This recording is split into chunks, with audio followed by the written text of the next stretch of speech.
Notre invité est arrivé en studio avec nous autres. Il était enquêteur à la Sûreté du Québec et aujourd'hui à la retraite. Pierre Sanson est là. Salut Pierre. Salut tout le monde. Comment ça va?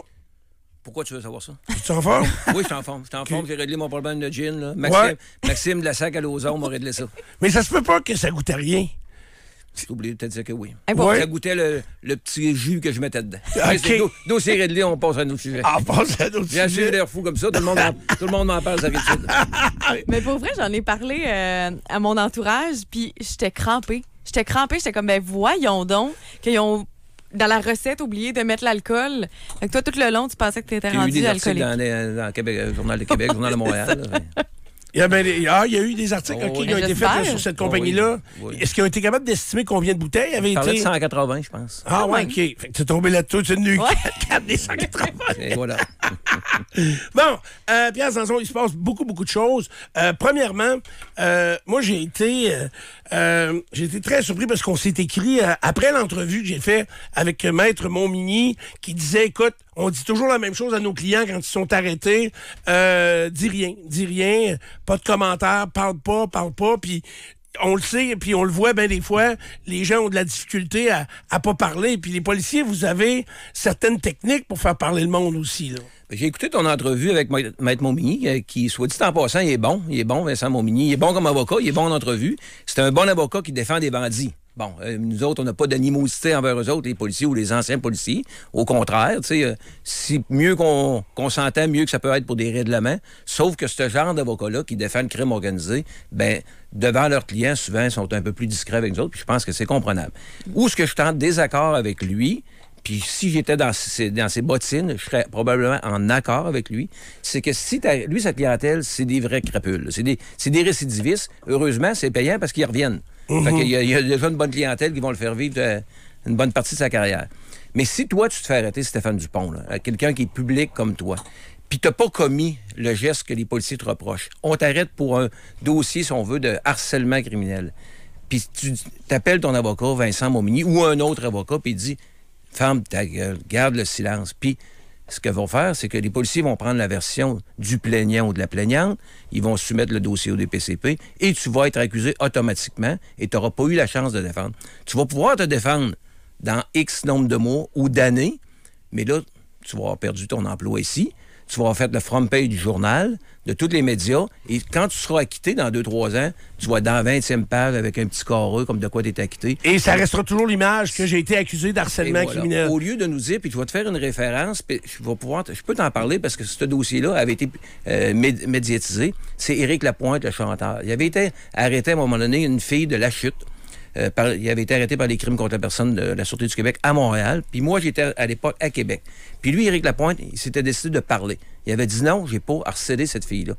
Et puis, là, il nous donnait, il avait dit aux enquêteurs, cette journée-là, j'étais en train de m'acheter du linge sur la rue Sainte-Catherine, puis allez voir sa conjointe d'époque qui venait de la région de Montmagny. Allez la voir, elle a toutes les reçus, vous allez voir les heures. Puis c'est ce que les gars de Montréal nous avaient demandé de l'assistance de Québec. On avait été faire ça. On a blanchi Éric Lapointe immédiatement et la plaignante avait été accusée de méfaits publics. Fait que ça avait eu de parler, ça avait été vraiment bon. Puis ça, des cas de Pourtant, même. il devait être bien encadré par des avocats parce qu'il y avait eu quand même quelques démêlés déjà avec la justice. Quand t'as rien fait, là, Ouais. démontre-les donc que t'as rien fait. Puis au même titre que Maître Montmigny, il parlait de se défendre seul. Quand tu as fait de quoi de majeur, c'est sûr, il ne va pas te défendre seul. On ne connaît pas ça. Même si tu as travaillé là-dedans, on ne connaît pas ça. Mais si tu te fais arrêter pour une faculté affaiblie, puis que tu souffres de 0.15, 0.20, là, t'as des antécédents ou non, mais tu sais que si tu contestes, tu vas perdre. Présente-toi à court, plaide coupable, puis ça va te coûter juste l'amende qui va te coûter 2000, non, c'est peut-être rendu 2200 pour une première fois, une première infraction. Mais si tu vas voir un avocat, il va ouvrir ton dossier. Ça t'en coûte 1 000 en partant pour ouvrir ton dossier. Après ça, il va aller chercher la preuve. Après ça, il va aller te représenter une fois pour dire... Bref, ton dossier va te coûter pas en bas de 3 000. Fait que c'est-tu tout le monde qui a un 3 000 à donner? Il y en a qui l'ont, mais c'est pas tout le monde qui a les moyens de le faire. OK. Je veux qu'on reste sur on parle ou on parle pas. Même sur un ticket. Mettons, là, il y a des patrouilleurs qui vont intercepter des gens pour de la vitesse ou des choses comme ça.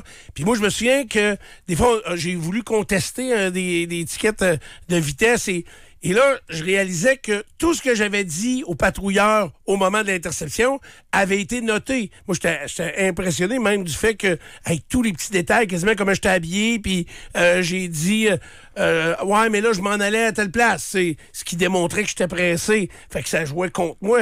Mais tout ce qu'on dit est noté. Donc, des fois, de trop parler, c'est vraiment pas évident, là.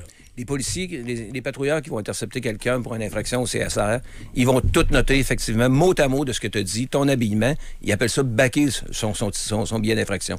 Aussitôt qu'ils ont rédigé le billet, ils se stationnent en bordure et ils vont prendre tout ça en note. Et si des fois, j'ai des amis qui me disent « Ah, j'ai une erreur sur mon billet, il s'est trompé de la date de naissance ou la couleur des yeux, peu importe. » C'est pas grave. Lui, là, il leur vérifie son billet, puis il y a un supérieur qui leur vérifie, et il fait la correction. Ça se conteste pas, ce genre d'erreur.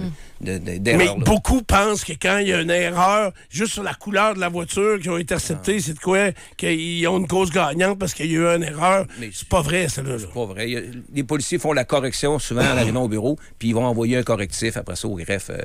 Tout est rentré dans l'ordre. Et vu qu'on est là-dedans, là, mettons justement là, les radars sur lesquels, tu sais, comme là, depuis que l'autoroute 20 est 3 voies en direction est, il y a tout le temps des radars, ou souvent des radars, du radar qui est effectué à cet endroit-là.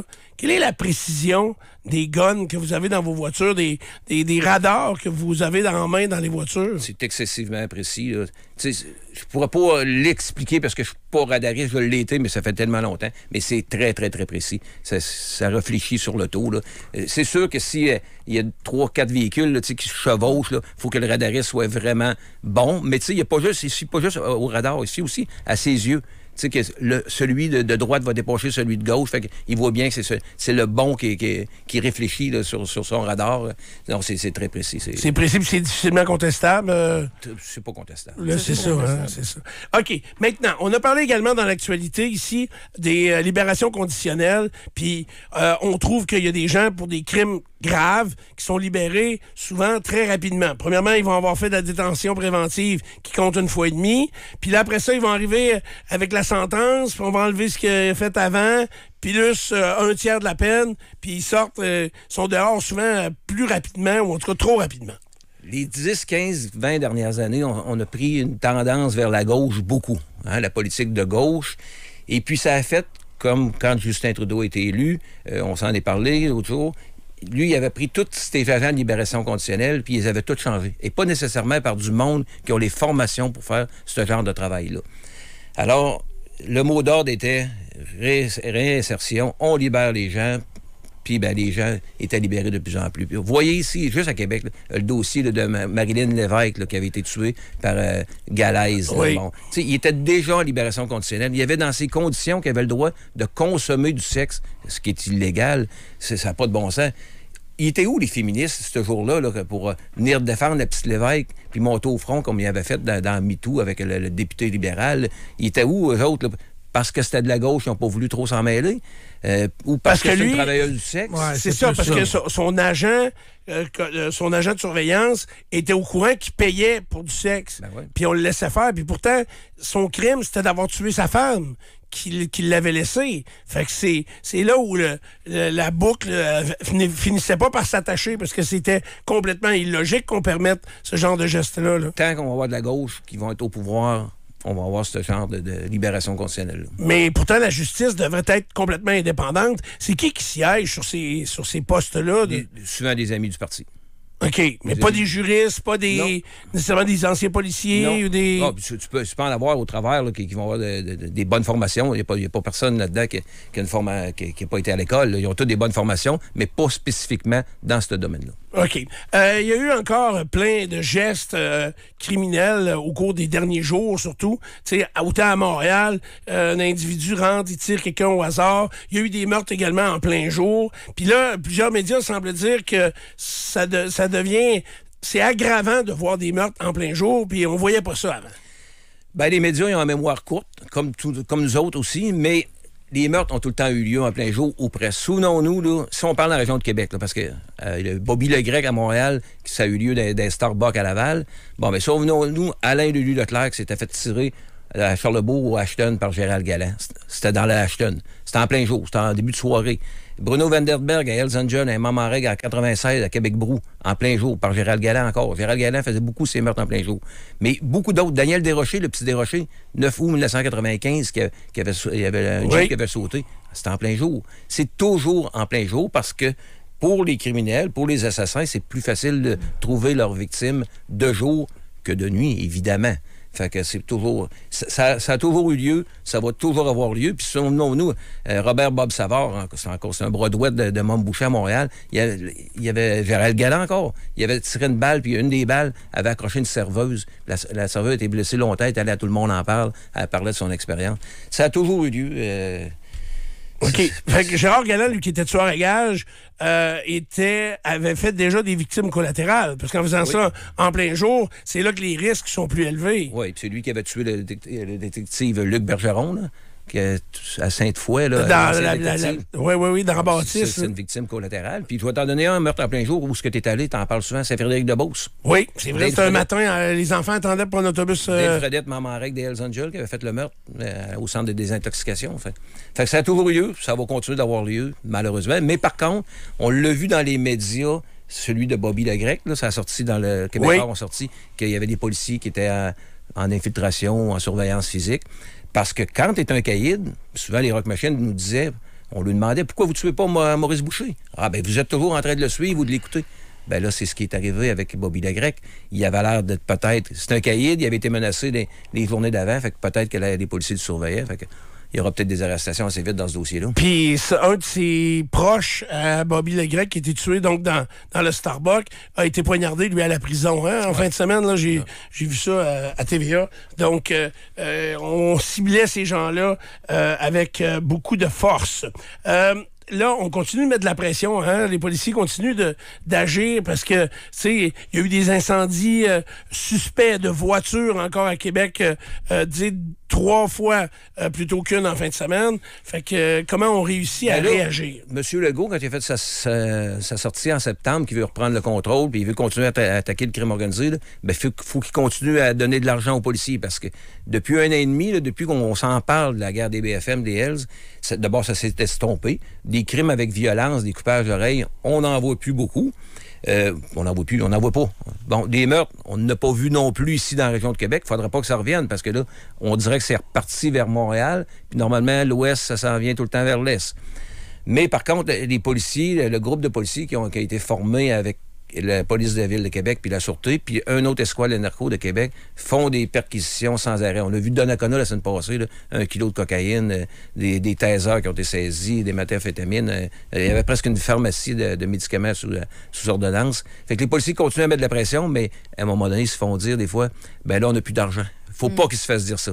Parce que s'ils relâchent la pression, ben la vermine va ressortir. Là, la vermine, là, sont dans le trou, sont cachés, là. Continuons la pression. On a vu, là, les BFM sont en train de mourir de l'huile mort. Oui, c'est en train de mourir de l'huile mort. Puis, littéralement. Oui, c'est ça. Puis, Maître Montmigny disait la semaine dernière que selon lui, c'est une perception qu'il avait, que Dave Turmel, s'il s'en venait pas ici, c'est parce qu'il n'y avait pas de preuves. Non.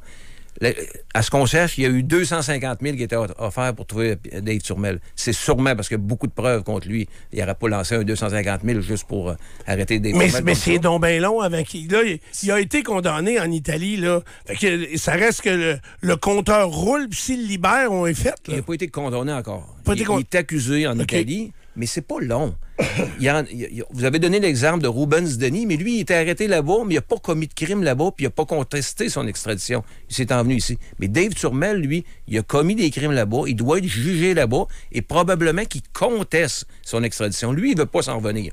Fait que j'avais donné l'exemple ici une fois en studio. Ben, Gérald Galland ne contestait pas son extradition. Arrêté en mai, de retour en août. Fait que ça avait été vite. Mais un Vito Rizzuto, lui, il contestait, ça avait pris 2-3 ans.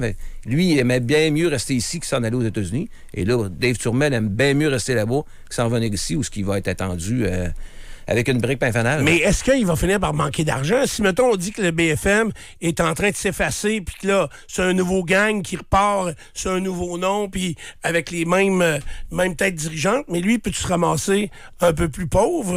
Ben lui, dans son cas, c'est, comme l'expression anglaise dit, là, c'est « it's now or never ». C'est il se met à table ou il s'en vient ici, puis il va mourir en dedans, ou en tout cas, il n'aura pas besoin d'argent parce qu'il va être longtemps dedans, puis ça ne sera pas facile pour lui du tout. Là. Tu sais, sa gang n'existera plus, elle n'existe pratiquement plus. Fait qu'il va être isolé à gauche et à droite dans des pénitenciers à grandeur du pays. OK. Maintenant, les policiers au Canada, les policiers aux États-Unis, on dirait que c'est pas le même rôle, c'est pas pareil. Comment tu vois ça, toi? Aux États-Unis, là, moi, j'ai déjà été témoigné aux États-Unis devant le grand jury à New York puis au New Jersey. C'est très différent. D'abord, le juge puis le jury, ils regardent les policiers là, comme si tu étais Guy Lafleur. Tu peux dire au juge et au jury que le Père Noël existe puis il va te croire. C'est vraiment, l'autorité est vraiment respectée. On le voit aussi, c'est militaire. Moi, je m'étais fait contre-interroger par un avocat, c'est un petit lutin là, qui me contre-interrogeait devant un lutrin. Mais maintenant, le lutin il a devancé le lutrin. Puis, que le juge te l'avait rappelé à l'ordre, le lutin retourne en arrière du lutrin. Là. Okay. C'était vraiment, tu restes à une certaine distance, tu t'adresses à lui en le vous voyant. Mais pourquoi tu étais là? C'est quoi là? Dans ce temps-là, j'enquêtais les importations de stupéfiants entre les États-Unis et le Canada, le Québec. Fait qu'on avait fait une arrestation de 300 kilos là, dans des VR motorisés qui arrivaient de la Californie puis qui avaient été saisis à Newark, au New Jersey. Okay. C'est très respecté. Tandis qu'ici, au Québec, t'es plus, tu sais... Juste de dire, avec le DPCP, avant, là, c'était comme deux doigts dans la main. Là. Vraiment, là, on était des grands amis, on faisait des activités ensemble, on allait dîner ensemble. Là, à un moment donné, en 2005-2006, j'avais une amie qui était procureur, puis j'avais assisté à un congrès des procureurs. Je ne participais pas dans le congrès, mais j'étais backbencher discret. Là. Puis le sous-ministre de la Justice avait dit au procureur, là, vous allez arrêter vous allez vous éloigner des policiers. C'est pas de votre monde, ils n'ont pas votre scolarité, puis ils travaillent pas avec... Ils travaillent avec vous autres, mais ils ne travaillent pas pour vous autres. Prenez vos distances. C'était connu que beaucoup de policiers étaient en couple avec des procureurs, etc. Puis ça ne plaisait pas au sous-ministre de la Justice. Fait qu'il s'est pris des distances, au même titre qu'avec la défense. La défense, ben, il ne côtoie pas les policiers. Les policiers, on est un peu en gratteau pour un peu tout le monde, on dirait. Puis quand tu arrives en salle de cour, ben, les juges souvent s'adressent aux criminels de façon plus polie qu'aux policiers. Pas tous les juges, évidemment, mais c'est différent qu'aux États-Unis où les policiers sont beaucoup plus... Pourtant, des policiers qui font des faux pas, il y en a encore. Il y en a eu, ici... je ne sais pas de son nom, Maxime, il était dans la drogue, il s'est fait arrêter plusieurs fois avec de la drogue à la police de Québec, là. Mais généralement, c'est ça, le travail des policiers est bien fait, bien encadré. Il y a des procureurs qui font des faux pas. On a vu des juges faire des faux pas. On a vu le juge de Lille faire un très gros faux pas. Mais ça arrive dans toutes les professions, tous les métiers. Mais ça excuse pas le métier ou le geste, pas du tout. Mais effectivement, les policiers... Puis on le voit, puis je pense que tu en parles souvent, Stéphane, des TikTok que tu écoutes, il faut être patient, là. Faut être patient. À Montréal, être policier à Montréal, faut être vraiment... Là, tu vois des TikTok à Montréal, beaucoup, parce qu'ils en font moins à Québec. Mais j'ai des amis qui sont à Québec, j'ai des amis qui sont à Lévis. Puis les derniers temps, là, je me souviens à Saint-Henri, là, de Lévis, t'es loin d'être dans Hochelaga-Maisonneuve, là. Tu t'arrêtais avec un jeune, là, puis il baissait sa vitre de 2 pouces, puis il y avait un cellulaire qui te filmait, puis il avait peur que tu enlèves son cellulaire. Il en avait un deuxième en backup pour te filmer, puis je ne baisserais pas ma vitre. Les jeunes n'ont plus peur de l'autorité du tout. Là. On était jeunes, nous autres, on arrivait à l'école, on avait peur du directeur, on avait peur du professeur. Là, souvent, le professeur, c'était une sœur. Fait qu'on avait encore doublement peur. On avait peur du prof d'éduc, du conseiller, on avait peur de tout le monde. À cette heure, les jeunes, ils n'ont plus peur de personne. Fait qu'ils n'ont vraiment pas peur de la police. On avait-tu peur de la police quand on était jeune? On voyait le ton, on changeait de bord de rue. Oui. Mais là, à cette heure, c'est plus ça pantoute. C'est des... Mais vous faites quoi, mettons, là, quand, tu sais, il baisse pas sa vitre ou... Les jeunes, là, ils ont... D'abord, c'est parfait qu'ils soient jeunes et qu'ils prennent leur retraite jeune parce qu'en vieillissant, on perd de la patience. Hein? On le sait, on est moins patient. Puis ils t'ont un calme exemplaire là, vraiment, vraiment, pour être... Ils parlementent, puis ils sont patients, puis ils sont patients, puis à un moment donné, ben, ils en viennent à le... Ils viennent à arriver à atteindre leur objectif. Voilà. Mais, tu sais, en même temps, les policiers, tu sais, si un policier entame une poursuite aux États-Unis, ça va être moins jugé grave qu'ici. Tu sais, ici, on a mis des protocoles, puis c'est très rare, les poursuites, maintenant, ici, là, parce que si on a réussi à prendre suffisamment de détails sur, par exemple, la voiture en fuite, souvent, on va abandonner la poursuite pour essayer de le prendre d'une autre façon. Puis c'est correct que ce soit comme ça ici, parce que suivre un véhicule, d'abord, c'est du crime contre la propriété. La plupart du temps, c'est une voiture volée. Écoute, tu prends en poursuite un jeune de 15 ans qui a volé l'auto de son père ou l'auto du voisin ou l'auto d'un centre d'achat ou qui veut tout simplement voler pour le crime organisé un auto. Tu prends une poursuite, tu risques de tuer un citoyen, un honnête citoyen qui s'en va au hockey avec ses enfants. Tu risques même de tuer le petit gars, le petit voleur de 15 ans que 2 ans après aurait été un bon petit gars, puis c'est rien qu'une erreur de passage pour un auto volé. Fait que je pense que c'est nous autres au Québec qui prend les bonnes décisions là-dedans. Bon, aux États-Unis, on voit des belles grosses poursuites avec l'hélicoptère qu'eux autres, ils ont, que nous autres, on n'a pas. Des poursuites à la O.J. Simpson. Ça, c'est spectaculaire, mais il y a souvent des mauvais résultats qu'on voit pas là, dans des villages qui sont moins médiatisés. Puis est-ce que la répression fonctionne? Est-ce que ça passe un message? Dire que la police a tous les pouvoirs, fait que ne commettez pas de crime. En réalité, on peut pas dire ça. C'est un peu comme la peine de mort ou les longues sentences. Ouais. Est-ce que ça marche aux États-Unis, la répression? Je pense qu'on est plus en sécurité au Québec qu'au Canada qu'aux États-Unis. Oui. Hein? Fait que moi, la peine de mort, j'y crois pas tout. Ah non, moi non plus, pas du tout. Les criminels, là, ils n'ont pas peur de la prison. Hein? C'est ça qui est... Est-ce qu'il y en a que tu as vu que ça a dissuadé, mettons, après avoir fait un peu de temps dedans? Ou... Les jeunes. C'est sûr que quelqu'un qui fait 10 ans, puis il s'endurcit, puis il devient son monde. Puis aujourd'hui, quelqu'un qui fait 10 ans, 15 ans, puis sort de prison, il est complètement déstabilisé en revenant. On fait rien que nous autres tomber malade un mois, ou tout a changé. Mais Steph, les gens que ça a le plus dissuadé, tu le sais pas. S'ils l'ont pas fait, le crime. Ouais, mais... Ou ils sont pas revenus à prison. C'est ça, s'ils sont pas revenus. Tu sais, quelqu'un qui est allé une fois, puis qui réussit vraiment à débarquer... Mais moi, je te parle de ceux qui sont jamais allés, parce que c'est le fait qu'il y ait un système de justice qui les empêche de... J'ai pas les statistiques, mais il y a plus de monde qui y retourne pas, qui y retourne. C'est tout le temps les mêmes noms qu'on va revoir, qui ont parti du centre jeunesse puis qui vont passer une grande partie, malheureusement, de leur vie. J'entendais M. Montmilly qui disait que les prisons, les pénitenciers aux États-Unis étaient représentés par une grande partie par des gens de couleur, par des Noirs, je pense qu'il disait. Ici, au Canada, c'est les Amérindiens. Oui, hein, ils représentent un gros pourcentage par rapport à la population. Par rapport à la population, hein, c'est ça. C'est assez tragique, merci. Mais là, ça a changé la police au point de... Si, mettons, tu avais recommencé, aurais-tu choisi la même carrière? Même carrière. Même affaire? Même carrière. Même si ça va... Ça t'enlève... Tu sais, quand tu as commencé, tu avais un peu des pouvoirs, tu avais un peu...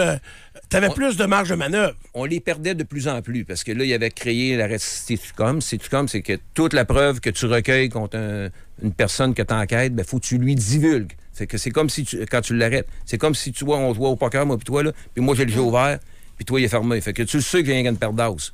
Fait que, tu sais, là, c'est ça. Quand on les arrête, on leur montre comment on a fait pour les arrêter, toutes les techniques qu'on a prises, ça, défendez-vous avec ça. Fait que ça, c'est arrivé dans mes années. Fait que ça, on avait perdu... Avant, on n'était pas obligé de le dire. Fait que ça, on avait perdu un beau morceau de casse-tête. Puis ça, avant de les arrêter, à cette heure, avec cette réglementation-là, tu es obligé d'être quasiment certain qu'il va être jugé coupable. Donc, ça retarde un peu l'arrestation. Mais ça revient au procureur, de lui, d'analyser la preuve. Puis là, lui, dans sa tête, il sait que s'il procède, ses chances de gagner sont bonnes. Mais tu sais, dans mon temps, on arrêtait les gens et puis on les interrogeait. On les faisait comparaître, puis souvent, ils restaient détenus, à moins que la personne n'ait pas d'antécédent ou le crime était mineur. Mais aujourd'hui, ils arrêtent des gens, on l'a vu la semaine passée de Nakano, les gens se font arrêter avec 1 kilo de cocaïne. 1 kilo de cocaïne, là, c'est grand de même, là, mettons, je vous dirais 10 pouces par 10 pouces pour les auditeurs, là, puis épais d'à peu près 2 pouces. Bon, toute ma carrière, j'ai entendu parler de kilos de cocaïne, puis je ne l'ai pas vu souvent. Dans l'importation, les bateaux, les histoires matix, on a vu là, des centaines de kilos. Mais d'arrêter 1 kilo de cocaïne dans une maison à Donnacona ou à Lévis, c'était rare. Ça. Là, à cette heure, ils saisissent ça. Pratiquement au 15 jours, 1 kilo de cocaïne, ça vaut une fortune. Puis ce kilo-là, il est coupé et il devient plusieurs kilos. Là. Fait que les policiers se sont améliorés beaucoup. Ils se sont raffinés eux aussi. Ils ont perdu beaucoup de pouvoir, mais il s'est développé d'autres techniques. Puis ils ont du succès. Puis regarde, on le voit, ils ont des saisies records. Mais est-ce qu'ici, il y a des saisies records, c'est-tu parce que ils sont meilleurs? Oui, mais en même temps, c'est parce qu'ils s'en prennent beaucoup plus? Il me semble de la cocaïne, ils s'en prenaient pas tant que ça. Je sais pas, maintenant, ça a l'air que même moi, j'en prends pas, puis je suis pas en mode, on dirait. Probablement qu'un statisticien nous ferait le calcul. Là. On est rendu 9 millions, on l'était 6. Ouais. Fait que, déjà là, on a plus d'immigrés qui sont rentrés. On a plus avec des différentes cultures. bon, qui arrive, c'est plus facile des fois d'avoir de l'importation de drogue, mais de la cocaïne, quand on était jeune, Stéphane, ils s'en prenaient beaucoup dans les bars, vraiment. Les années 70, c'était la drogue, là. 70, 80, de la drogue, des gens qui avaient de l'argent, tout le des disco, artistes. OK. Mais là, c'est la méthamphétamine qui a pris un peu le contrôle, parce que ça coûte pas cher. Fait que les jeunes qui sont d'un genre de Mégane, puis plus jeunes que ça, ben, tu prends une méthamphétamine qui va te coûter $1, $2, puis tu vas être sous l'effet de ça pendant 8 heures. Fait que c'est quoi que les gens appellent la pinotte? Méthamphétamine. C'est ça? OK. Ouais. Tu disais que si c'était à refaire, tu referais la même carrière, même si tu avais eu... Je pense que tu avais eu une première journée difficile au travail, toi. Oui, j'ai eu une couple de difficiles. À un moment donné, je t'ai rencontré une autre, là, mais oui, effectivement, tu sais, j'avais eu des événements marquants, là, tu sais, drôles, le fun, mais oui, je referais la même chose. Je ferais peut-être plus longtemps sa patrouille que j'ai faite, parce que sa patrouille, c'est la vraie police. Ils travaillent fort, c'est le risque, mais tu commences ta journée, tu sais pas ce qui va arriver. Hier, malheureusement, ils ont vu un accident mortel, mais c'est incroyable. Les premiers intervenants qui sont venus, qui ont vu l'accident mortel, parce que la victime a été vraiment... c'était pas beau, ça a l'air à voir. Fait que les premiers intervenants, c'est pas facile.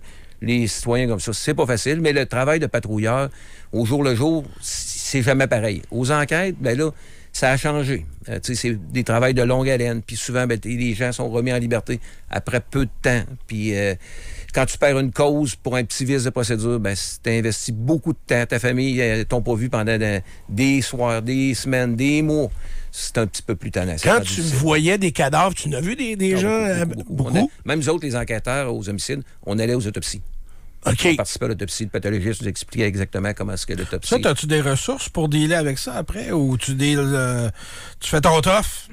Ben moi, ça m'a jamais touché personnellement. On n'est pas toutes faites pareil. Je respecte ceux que ça leur touche. Mais je me suis toujours dit, puis je le disais hier à une amie, écoute, il y a des policiers, là, on le sait d'avance. Tu as un appel, là, puis tu sais qu'il y a un accident mortel ou tu as un suicide par pendaison. Tu le sais, tu t'en vas là. Tu as 10 minutes en t'en allant que tu sais que tu vas voir un pendu. Mais ceux qui sont arrivés en premier, qui l'ont découvert, que eux autres, c'est leur famille, c'est un membre de leur famille, ça, c'est tough. Mais nous autres, on est préparés à voir ce que... Puis quand on va arriver là, il y a déjà du monde. Tu sais, tu le surprends pas. Ensuite de ça, la plupart du temps, c'est pas toi qui vas le décrocher. Là, la personne qui va le décrocher, parce que s'il est décédé, c'est bien des fois un petit monsieur qui travaille pour un salon funéraire qui est à sa retraite, avec un petit pantalon gris en forterelle, ben, un petit bleu marin qui se fournissent tout un autre. Il va là à 15 en dessous de la table, lui, il le décroche, il le met dans le sac de cuir. Écoute, ou bien un suicide, que le cerveau est éclaté. C'est tout lui qui ramasse ça. C'est pas nous autres, les policiers. Les policiers, je sais pas au corps, non, jamais. C'est bien pire pour ces gens-là. Ensuite de ça, les infirmières, les aides infirmières, les urgentologues, tous les médecins qu'eux autres, ils essayent de sauver la personne, puis les personnes lui meurent dans les mains. Les autres, là... Ça laisse des images, je comprends très bien. Les autres, moi, j'arrive, je vois là, je gère les pompiers, je gère les ambulanciers, je gère le trafic. À ça, en plus. C'est ça, puis je m'attends à ça, fait que j'ai pas les mains, j'ai pas de sang sur les mains, là. Fait que non, moi, ça me touche. Parce que quand ça lui touche, je trouve qu'il y a des fois, il y a des pleurnichards. Ouais, Pierre en a parlé. Pierre en a parlé du meurtre qu'il y avait eu à Saint-Frédéric, là, puis où j'étais arrivé sur les lieux le premier après la police, parce que j'étais juste à côté, j'étais à Sainte-Marie à cette époque-là, puis c'est là que j'avais refait ma rencontre très désagréable avec le gros Marc Simard. Fait que le gros Marc qui est enquêteur en Beauce à ce moment-là, puis j'ai dit, ouais, il y aurait eu des coups de feu, il y aurait un cadavre ici. Ben, il dit, tous les yeux, tabarnak. Et le gars était couché à terre, à mes pieds ou presque, mais abrié avec un tapis brun, puis c'était sur leur bord de la route. J'avais fait un méchant saut parce que j'étais pas prêt à ça. Je pensais pas que j'allais quasiment piler dessus. Fait que, tu sais, là, c'est marquant. Là, ça m'a marqué. Je m'en souviens encore exactement comment était la scène à ce moment-là. Comme moi, j'étais allé sur ce dossier-là. C'était mon équipe qui avait fait cette enquête-là. Mais nous autres, le temps de partir de Québec, monter là, on sait qu'on va avoir un cadavre. Bon, c'est quelqu'un qui a peur. Moi, j'ai peur des chats. Si tu mets un chat dans une pièce, on va sortir d'ici. T'as peur des chats? J'ai peur des chats.